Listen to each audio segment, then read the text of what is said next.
Hello knitters! I finished my scarf! Wait, why is there a video on my blog? Good question. So I've lately been on this mission to clear out all the clutter and debris that's accumulated in my house over the course of the past 16 years.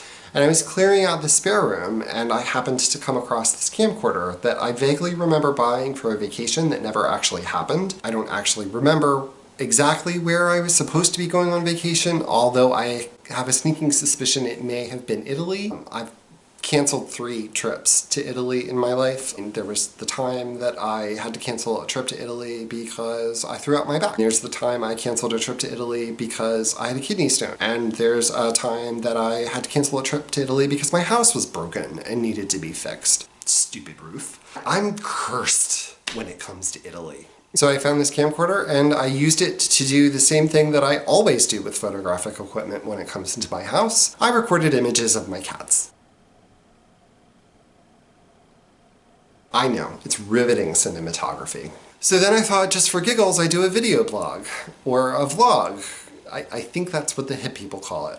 I'm not entirely sure. I mean, I'm generally culturally unaware. I thought I would try this, just to say that I could do it. I don't know if I'm ever gonna do this again. I might decide that this takes too much time. You might find it annoying. I might decide that I hate the sound of my own voice. But then again, maybe it will be fun and you'll like it and I'll like it and I'll just keep doing it. Back to the point. Where was I?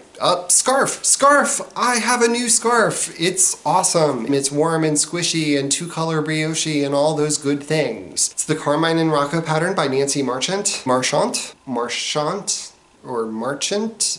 sorry, Nancy, I don't know how to pronounce your name. It's a great pattern. It's really well written. Written instructions, charted instructions. I used both. I managed to not screw up again, so I didn't have to take back a billion things. The yarn that I used is Sweet Georgia Yarn Superwash Sport, which is a sport weight superwash yarn. That was probably self-explanatory. The colorways, there's the purple, which is Juice Box, and there's the green, which is Basil, or Basil, or basil.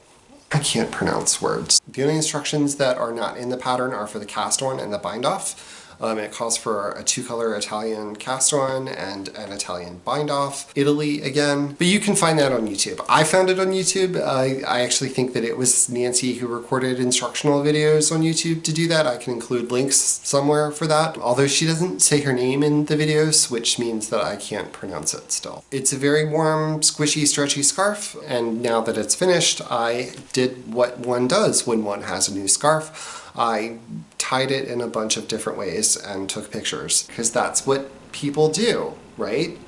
Right? People do that, right? It's not just me. Anyway, there's this like knotted way to wear it, and then there's this other knotted way to wear it, and then there's this way that you wrap around a little bit and loop things through that is hard to take off. Or you can just wrap it around your neck, which is how I always wear my scarves, because I like to take them off when they get hot. For my next project, I wound yarn for my sweater that I've been procrastinating on. I have to make some decisions and I don't actually know for sure what I want to do. I just need to make the sleeves and the collar and assemble it. And I don't know if I'll do this again or not. Go knit something. Yeah.